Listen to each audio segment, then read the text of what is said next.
vous en prie, vous pouvez vous installer. Alors, comment ça va depuis la dernière fois? D'accord. Ok, bon. On s'était vu donc pour une séance de MDR par rapport à des crises d'angoisse, c'est ça? Oui. Est-ce que vous avez vu une évolution par rapport à la dernière fois, par rapport aux crises d'angoisse? Est-ce qu'elles sont plus fortes, moins fortes? Est-ce que vous arrivez à anticiper ou pas? D'accord. Oui, donc il y en a eu un petit peu moins, mais c'est toujours présent, oui. Ok, ouais. Alors, de toute façon, une séance de MDR, ça veut pas forcément dire que vous allez plus du tout avoir de crise d'angoisse une fois la séance faite, hein. Ça dépend vraiment des personnes. Parfois, ça peut juste rendre les crises d'angoisse moins fortes, ou alors on arrive plus facilement à les gérer, mais ça dépend vraiment de chaque personne. Oui. Et du coup, là, on va refaire une séance, d'accord? Oui, vous voulez retravailler sur un point précis? Oui, parce qu'on avait parlé d'anxiété la dernière fois. Donc là, ce que je vais faire, c'est que je vais vous faire un test au niveau de votre anxiété pour voir à quel niveau d'anxiété vous êtes et si vous avez une anxiété généralisée ou pas.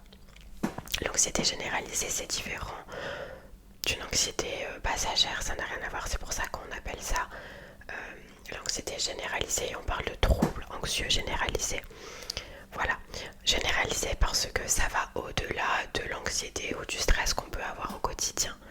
Ça peut être une anxiété qui vous empêche de sortir, qui vous empêche de travailler, qui fait que votre vie est complètement dirigée entre guillemets par cette anxiété-là et que vous ne pouvez pas faire des choses comme tout le monde entre guillemets. D'accord? Donc je vais vous poser des questions et en fonction de ce que vous allez me répondre en fait, en fonction des résultats, je vais voir à quel niveau d'anxiété vous êtes. Et ensuite on refera après le test une séance de MDR où là je vous propose de travailler encore une fois sur les crises d'angoisse. Donc on va essayer de retourner un petit peu dans une crise d'angoisse. Donc vous avez des souvenirs, voilà. Et en fait on va faire comme si on retournait dans ce moment, mais on va le changer. C'est-à-dire comme si vous retournez dans une période de votre passé, dans un événement de votre passé. Et c'est comme si vous pouvez changer votre perception, vos ressentis sur le moment pour que cet événement interagit et vous réagissez différemment aujourd'hui à cet événement. Comme si on pouvait entre guillemets changer le passé, changer la perception. Ouais, c'est pour travailler au niveau du cerveau, au niveau de comment il a gardé un traumatisme. On va essayer de changer un petit peu tout ça, d'accord? Ok, là ce que je vais faire, c'est que je vais commencer par le test.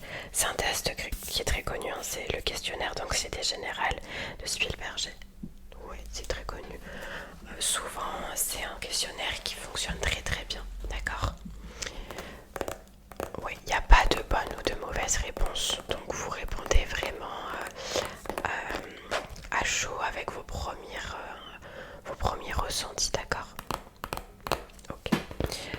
Alors, il y a 4 choix de réponse à chaque fois. Donc, on a presque, parfois, souvent, presque toujours. Ok. Donc, je vous pose des questions et vous me répondez soit presque, parfois, souvent, presque toujours. D'accord? Ok. Bon. Vous me dites quand on peut commencer. Allez, on y va. Alors, première question. Donc là, on parle de l'instant T, etc. D'accord? Je me sens dans de bonnes dispositions. Donc c'est presque, parfois, souvent, presque toujours. D'accord. Je me sens nerveux et agité. Okay. Je suis content de moi. Je voudrais être aussi heureux que les autres semblent l'être. D'accord. Je me sens un raté. D'accord. Je me sens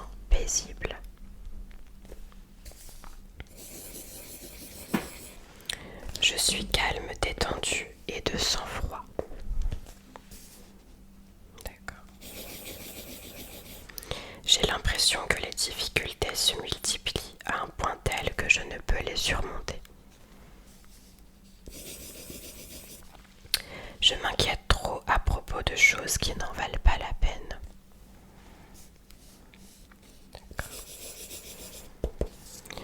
Je suis heureux.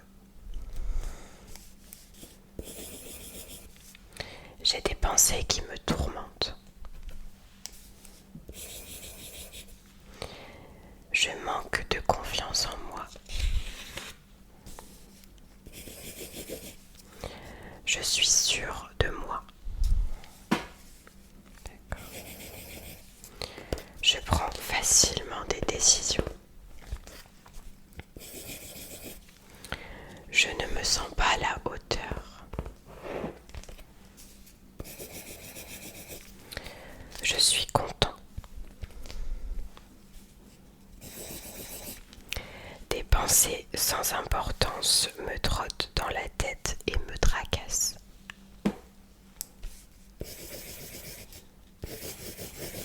D'accord. Je ressens les contretemps si fortement que je ne peux les chasser de mon esprit. Ok. Je ressens les... non, pardon. Je suis quelqu'un de calme.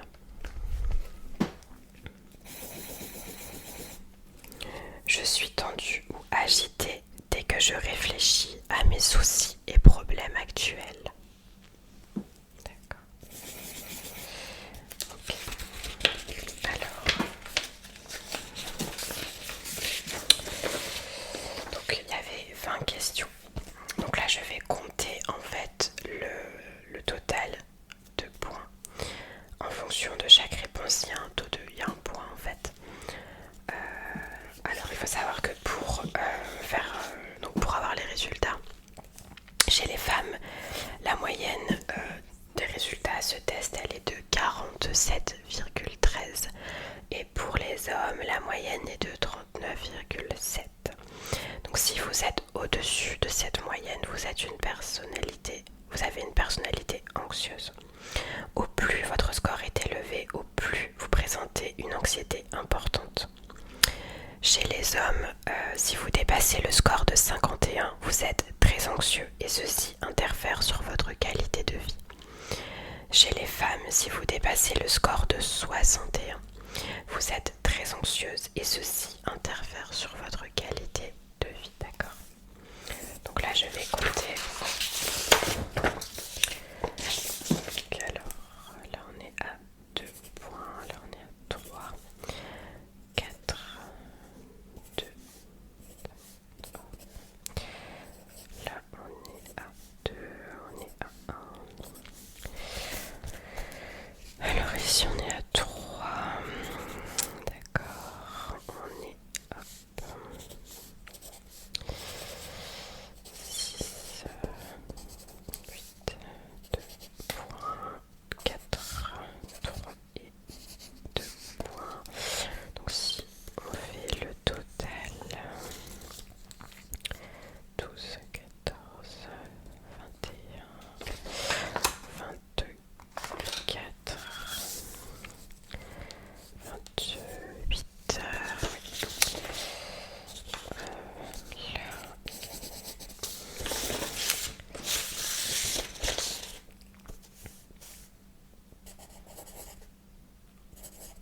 Alors, pour la moyenne, vous avez un score total de 53.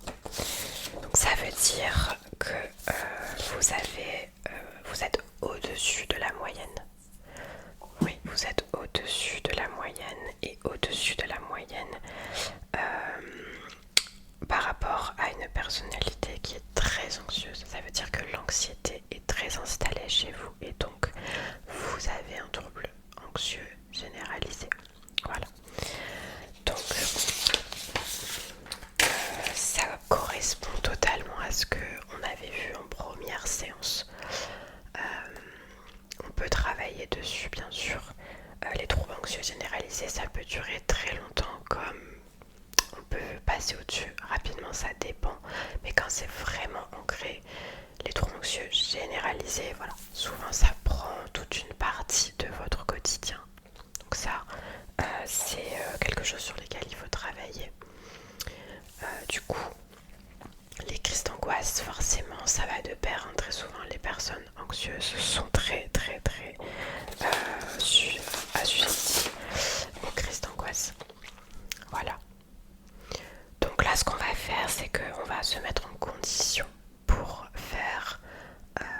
une séance de MDR. On va retravailler sur les crises d'angoisse, d'accord, puisqu'elles sont toujours présentes.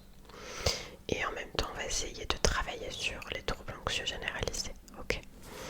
Et la prochaine fois, quand on va se revoir, on va faire une séance spécialement sur les troubles anxieux généralisés, d'accord. Ok. Comme ça, moi, vu que j'ai vos résultats, je vais pouvoir préparer quelque chose spécifiquement pour les troubles anxieux. Là, on continue de travailler sur les crises d'angoisse. On va faire un petit peu d'anxiété et ensuite, la prochaine fois, on fera quelque chose pour les troubles anxieux, d'accord?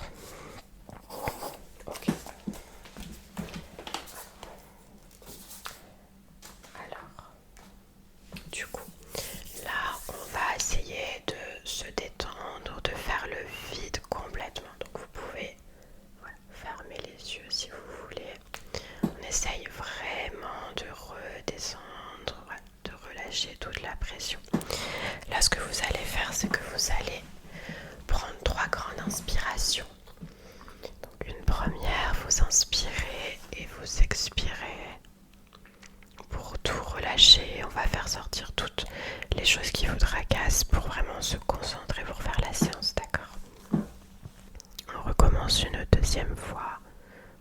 Voilà, vous inspirez et vous expirez. Et on fait ça encore une troisième fois. Voilà, on se détend. Voilà, on enlève toute la pression. Il n'y a pas de résultat aujourd'hui. Ça veut dire que peu importe comment vous faites la séance, il n'y a pas de bonne, mauvaise séance, de bon, mauvais résultat, ok? On fait ce qu'on peut avec ce qu'on a, d'accord? Donc même si vous n'êtes pas complètement dans la séance pour le MDR, ce n'est pas grave. Votre cerveau enregistre, votre cerveau va travailler, ok? Là, si vous voulez, je vais vous mettre cette petite huile au niveau des tempes et du front et sur le poignet. Vous pouvez l'utiliser bien sûr au quotidien. Ça sert beaucoup pour les personnes qui sont anxieuses, voilà, à faire redescendre. Oui, c'est des huiles essentielles, donc c'est apaisant et c'est très frais. Alors quand on est dans des périodes anxieuses, il faut savoir que quand il fait chaud, on est beaucoup plus stressé, anxieux, et on peut avoir beaucoup plus facilement des crises d'angoisse parce qu'en fait le corps, quand on a très chaud, essaye de réguler. Et du coup, on est déjà, quand on est anxieux, le corps est tout le temps en train d'essayer de réguler. Et quand on a chaud, c'est x2, on va dire. Donc c'est encore pire. Donc c'est pour ça que souvent, quand il fait très chaud, les personnes anxieuses, les personnes qui font des crises d'angoisse sont beaucoup plus touchées pendant cette période-là. Donc vous pouvez utiliser ça. C'est un petit stick. Et je vais vous en mettre. Et vous allez voir, ça va vous faire du bien. Ok. Là, on en met un petit peu sur les tempes. Hop. Et puis ça fait très frais, vous allez voir. De l'autre côté. Et on met un petit peu sur le front.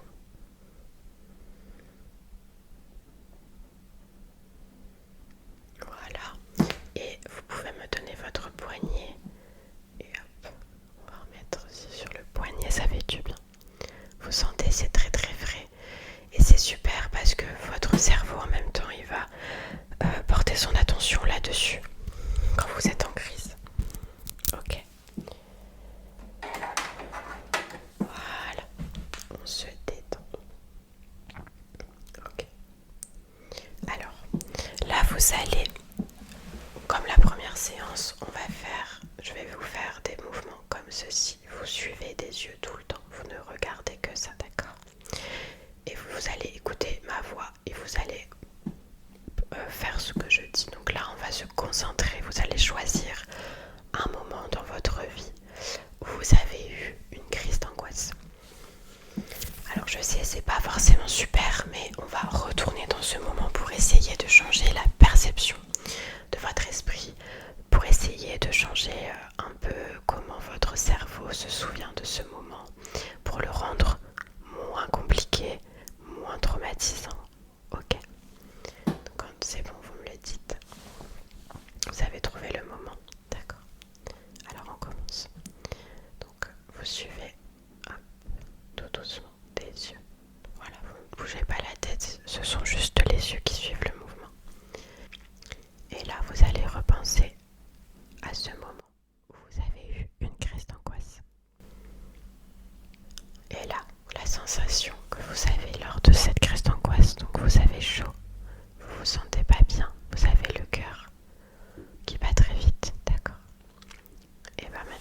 essayer de réguler ce moment, de réguler les sensations. Donc on va se dire que ce n'est pas grave ce qu'il est en train de nous arriver, que les choses vont passer, que vous n'allez pas rester dans cette situation indéfiniment, que votre corps va bien. Vous êtes dans un moment qui n'est pas forcément agréable, mais on va le rendre agréable. On enlève toute la négativité, toutes les choses négatives qui sont en train de vous arriver à ce moment-là. Et vous allez réussir à réguler, voilà, votre souffle, à réguler le stress. Ok. Donc, les sensations de chaud ne sont plus là. Le cœur qui s'accélère non plus. On se calme, on prend le temps, on souffle. Et vous pouvez souffler si vous voulez, bien sûr. Voilà, on souffle, tout va bien. C'est un mauvais moment, mais on n'en aura plus besoin puisqu'on va réguler tout ça. Le cerveau va se souvenir de ce moment et vous n'allez plus avoir les mêmes sensations, le même souvenir puisque tout va bien. Ce n'est rien. Vous allez reprendre votre activité, ce que vous étiez en train de faire, comme s'il ne s'était jamais rien passé, d'accord? Ok. Et on inspire et on expire. Et cette crise d'angoisse n'est plus là. Elle n'est jamais arrivée. Vous n'avez plus de sensation de chaleur. Vous n'avez plus la tête qui tourne. Vous n'avez plus le cœur qui s'emballe. Vous n'avez pas besoin de sortir de la pièce puisque tout va bien. Que vous avez déjà fait ça plusieurs fois, comme par exemple prendre les transports, aller au travail, être dans un endroit avec du monde. Avant que tout ça n'arrive, avant que les crises d'angoisse se présentent à vous, vous avez déjà fait plusieurs fois toutes ces choses et ça s'est très bien passé. Alors, il n'y a pas de raison pour que ça ne se passe plus comme ça. Tout va bien. Les crises d'angoisse n'ont plus lieu d'être. Et on va répéter 3 fois cette phrase. Les crises d'angoisse n'ont plus lieu d'être. Les crises d'angoisse n'ont plus lieu d'être. Les crises d'angoisse n'ont plus lieu d'être.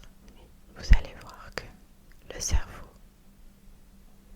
va se souvenir de ce moment différemment et ne verra plus les crises d'angoisse comme une menace puisque tout va bien.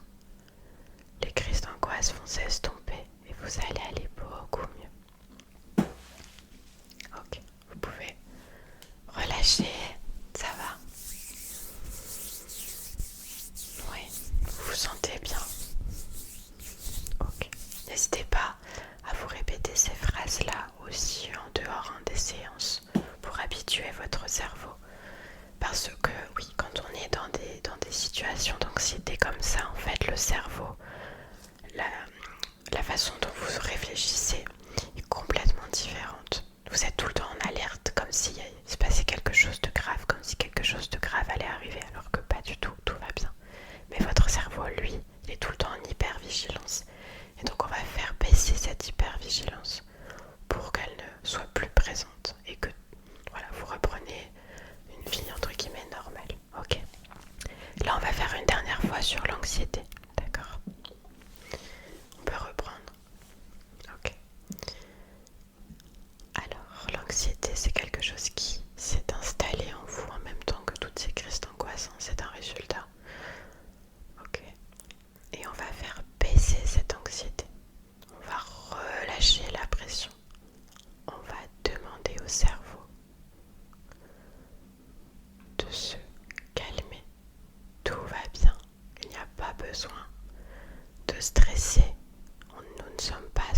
allez peut-être vous sentir un petit peu fatigué comme la dernière fois. Vous avez ressenti un petit peu de fatigue?